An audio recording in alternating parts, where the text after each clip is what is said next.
Now joining me live from Tel Aviv is political analyst Tom Gross. Good to see you, Tom.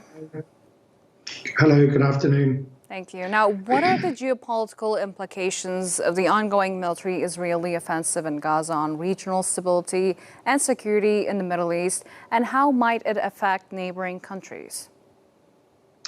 Well, obviously the main battlefront is between Israel and Hamas in Gaza, and also the rockets that Hamas are continuing to fire into Israel. I mean, I'm in Tel Aviv, and only an hour ago I was in a bomb shelter. Even today, after 25 days of the Israeli Air Force firing very heavy rockets into Gaza, Hamas are still managing to fire dozens and dozens of rockets at civilians all over Israel, including in Tel Aviv, where I am.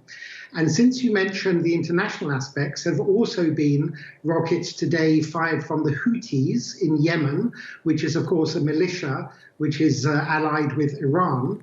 And the Houthis fired long-range rockets at the southern Israeli port of Eilat, and they were intercepted by the Arrow missile defense system, which is a medium-range system.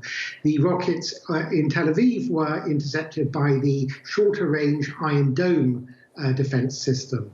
So there's also the prospect of internationalization from the north, from Hezbollah, the very powerful militia also aligned with Iran, that has more than 150,000 high-capacity rockets pointed at Israel. In what ways has the Israel-Gaza conflict strained international relations and affected global security dynamics, and what are the potential long-term repercussions? Well, that's a big question. Let me first of all just say that I think we're only at the beginning of this conflict, okay? So far, Israel has just entered a little bit into Gaza on the ground. They're doing airstrikes, as I mentioned.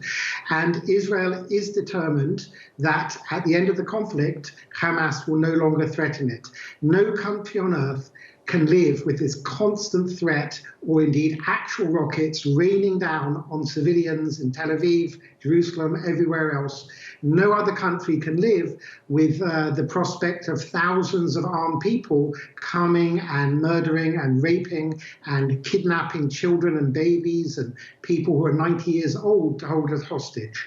So Israel is determined to methodologically remove Hamas from control of Gaza and, I guess, replace it with the Palestinian Authority, which in any case probably at this point has more support among Palestinians than Hamas. In the meantime, most Western countries explicitly, but also quietly, the Arab countries, almost all of them, are supporting Israel in this act. Almost no Arab country wants a Hamas victory. They see Hamas as part of the Muslim Brotherhood. They see the Muslim Brotherhood as a threat to their own regime. They see Hamas also as aligned with the Islamic Republic of Iran, which is a rival to the Gulf Arabs, to the Saudis, Egyptians, and others. So I don't think a single Arab country is really backing Hamas. They may condemn Israel, but in actuality, they want Hamas out of power, out of control. Apart from Qatar, I should mention, that is the only Arab country that is at least partially aligned with Hamas. Then we have countries like Russia, which met Putin, the president of Russia, met with some Hamas leaders in Moscow only a few days ago. Hamas are also holding 8 Russian hostages. Apparently, Hamas said they will try to release those 8 hostages. Putin, because he's opposed to the West because of the war in Ukraine, has cozied up to Iran and Iranian allies like Hamas. So the Chinese also see a chance to weaken Western power by somehow, let's say, partially supporting Hamas in this conflict. Now, what role do major powers such as the United States, Russia, China, Turkey, and Iran play in mediating or exacerbating the Israeli-Gaza conflict, and how might their involvement impact the region's stability? Well, I kind of just partly answered that question, but what I would say is the only party who are doing a certain amount of mediating are Qatar. There are reports that the head of the Mossad, the Israeli spy agency, visited Qatar yesterday for talks about the hostages. In addition to the rocket fire, the main concern for Israel is there are now 245 named Israeli hostages, although there are likely to be dozens more. Plus, there are hostages, about 51 from Thailand. There are some from Nepal. There are some from other countries. They include children, babies as young as 9 months old, many infant children, some without their parents. Their parents were murdered by Hamas before their children were seized into Gaza. There are people who are mentally disabled, Israelis being held. There are Israeli Bedouin, Israeli Arabs. So Qatar is playing some kind of mediator role there between Hamas and Israel vis-a-vis the hostages. As far as the ceasefire is concerned, which some countries have called for, including France, for example, I think there may be humanitarian pauses to allow more food and medical supplies into Gaza, but I don't think there'll be a ceasefire unless Hamas want to abdicate power. And we could see a situation, as we've seen actually in the past with the PLO in Lebanon, where they agreed to abdicate power. That's at a time in the 1980s when the PLO occupied part of Lebanon, and the PLO were allowed to leave on boats to Tunisia, and a Lebanese government took over the territory that the PLO had under its control. So we might have a situation where there's some kind of negotiation for Hamas to leave, possibly go to somewhere like Qatar or Iran or Syria, and the Palestinian Authority, which is run by Mahmoud Abbas, the Palestinian president out of Ramallah, will assume control of the Gaza Strip. That is a possibility. What I don't see is any ceasefire between Hamas and Israel. From Israel's point of view, Hamas is an existential threat. It is not just some kind of opponent.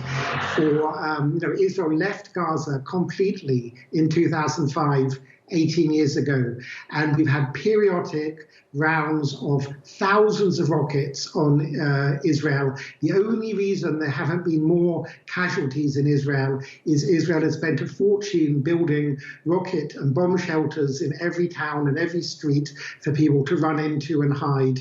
It's also built a very sophisticated missile defense system. That's the only reason there are not tens of thousands of casualties in Israel. But Israel has got to the point where no one from left to right, including Israeli Arabs, 95% say they support this action by the Israeli government. 95% of Israeli Arabs. That's the first time they've supported the mainstream Israeli government. They also are victims. Many Israeli Arabs were killed by Hamas, both in rocket fire and in the massacres of October 7th. No one wants to exist anymore under such a threat. So I cannot see any ceasefire with Hamas. Now, how is the Israel-Gaza conflict connected to broader issues in the Middle East, including the Israeli-Palestinian conflict, regional alliances, and the balance of power in the region? Well, look, I think Hamas are an obstacle to peace. I know a lot of people go on demonstrations around the world, and some of them call for two states, but others on these demonstrations are explicitly supporting Hamas. Now, these two aims are not, you cannot reconcile them, because Hamas doesn't want two states. Those of us, including myself, that want two states, that has to be done with a party, most likely the Palestinian Authority, that wants to exist or coexist next to an Israeli state. Hamas doesn't want that. Hamas openly says that it wants to destroy Israel. So as far as any Israeli-Palestinian peace or agreement is concerned, that will be carried out between Israel, whichever government's in control, and the Palestinian Authority. It cannot be carried out with Hamas. So it is possible that at the end of this conflict, if Hamas is no longer in control, even though the conflict is very bloody and horrible for everybody on all sides, yet we could have a better opportunity for peace afterwards, because there is a possibility of a peace agreement, of a two-state solution between the Palestinian Authority and Israel. There is not that possibility between Hamas and Israel. Now, on 11 November, Arab countries will meet and talk on this issue. What can we expect from this conference? I'm really sorry, there was a noise outside. I'm saying Can you repeat? on 11 November, Arab countries will meet and they'll have a conference. So what can we expect? Not much, because the Saudis have, one of the reasons we think that Hamas decided to make such a brutal attack at this time was because Saudi Arabia and some other Arab countries were on the verge of signing an open peace agreement with Israel. And Iran and Hamas don't want that. They do not want Arab countries to move closer to Israel. But since this war started, Saudi Arabia have announced, Mohammed bin Salman, the de facto leader, that Saudi Arabia will continue its normalization push with Israel. And those countries which Israel already signed agreements with, including Bahrain, United Arab Emirates, and Morocco, have been relatively supportive of Israel during this conflict. That's not because they love Israelis, but that's because they have a common enemy in Iran and the proxy militias of Iran, including the Houthis in Yemen, Hezbollah in Lebanon, and Hamas in Gaza. And all three of those militias are firing rockets at Israel. And again, whereas they may not love the Jewish state, they don't see Israel as a threat in the way that they see Iran as a threat and the Iranian-backed militias as a threat. So the Arab League meeting will no doubt have some public denunciations to placate their populations, but the reality is that quietly, almost all the Arab world is in fact on the side of Israel, because in a way, the war is between Israel and Iran. It's Iran that is paying for and supplying weapons to Hezbollah, the Houthis, and Hamas. All three of those organizations have fired rockets at Israeli civilians today, and Israel has hit back at two of them, and it's blown out of the air the Houthi rockets coming from Yemen towards Israeli cities. Now, how is the Israel-Gaza conflict impacting global public opinion and leading to protests and demonstrations around the world?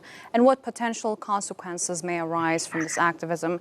As you have seen on Saturday, there was a huge protest in London and Istanbul. What are your thoughts? Yes, well, there have been, as you say, enormous protests. I believe London was the biggest pro-Palestinian protest in the whole world this past weekend. Well, what I would say is that many people are going there because they are obviously concerned. They see the television pictures of Palestinian civilians suffering in Gaza, and they want the ceasefire. They want to put a stop to it. Others on these protests are motivated by not such benign reasoning. They are Islamists among the demonstrators in London, calling for jihad, calling for holy war, and so on.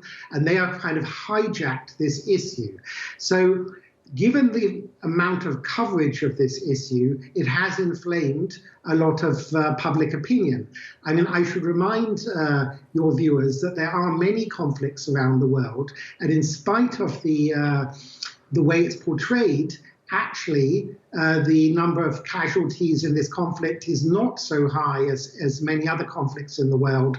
You know, Ukraine being an obvious one, but obviously, you know, Yemen, Syria, Congo, Mali, there are many persecution of Muslims, the Uyghurs in China, there are Rohingya Muslims in Myanmar, and so on. But this conflict is a kind of litmus test, a point that inflames passions. One of the consequences, unfortunately, for Jews in other countries is there have been a number of anti-Semitic attacks and threats. You may have seen that in Dagestan, the region of Russia, yesterday there was a flight from Tel Aviv in Israel, and it was physically attacked by a mob at the airport in Dagestan looking for Jews, even though the passengers on that plane were actually not Israeli or Jewish. They were children who had been undergoing specialist medical treatment in Israeli specialist hospitals for children, and they've been flying back to Dagestan with their parents. There have also been arrests in, I think, Las Vegas for people attempting to kill I think it's the governor or senator of Las Vegas who's Jewish in the United States. There have been death threats made to Jewish students at Ivy League universities, such as Cornell or the Cooper Union College in Manhattan in New York. There have been a Jewish woman beaten up on the London Underground by people shouting "Free Palestine." So it has inflamed a lot of pressures, and certainly the media, they concentrate a lot on this conflict, and they sometimes get things wrong. So last week, Israel was accused of bombing a hospital in Gaza, killing 500 civilians. And that was a claim made by Hamas. It turned out that Islamic Jihad, we now know for sure, fired that rocket. The rocket was fired at Israel. It fell short and hit the car park of the hospital rather than the hospital. And about 20 or 30 people died, not 500. But if you are watching TV and seeing headlines that Israel has deliberately bombed a hospital and killed 500 people, of course you're going to be furious. I can only say that in spite of the civilian casualties, given the fact that Israel has been bombing day and night Gaza for almost 4 weeks now, if Israel was trying to kill civilians, there will be a very much greater number of civilians dying. Israel says it's trying to avoid killing civilians. Israel says that almost every target is a Hamas target, although given the fact Hamas is shooting from built-up areas, when Israel hits the Hamas rocket missile launching bases, sometimes civilians are also caught up in that. But I would say there is a worldwide anxiety, but this is partly inflamed by exaggerated or sometimes just inaccurate media coverage. Now, lastly, The Guardian reported that UK Prime Minister Rishi Sunak had fired government aid over their call for Israel-Hamas ceasefire. What are your thoughts? Well, I'm not sure. I don't know the details. I'm not sure they will be fired just over a ceasefire. I think it depends on exactly what the wording was. If it's a ceasefire where you want to leave Hamas in place, it's a kind of murderous ISIS, Al-Qaeda type organization, then that's not really a ceasefire, that's not peace. And certainly the policy of most Western governments, including Britain and Rishi Sunak, is that it is not in anybody's interests, not the Arab world, not Israel's, and not the Western world, to leave Hamas in place. So if a ceasefire involved Hamas releasing hostages and laying down their arms and maybe going into exile, I am sure that the British government, indeed most governments, would support this. If, on the other hand, it's a ceasefire merely for Hamas to rearm, to restock their rockets, to plan their next attacks on Israeli civilians from the air or ground, then that's not a ceasefire that the British government supports. And I can only presume that Rishi Sunak won't tolerate someone calling for that kind of a ceasefire from within his government. Tom Gross, thank you for your analysis. Thank you very much.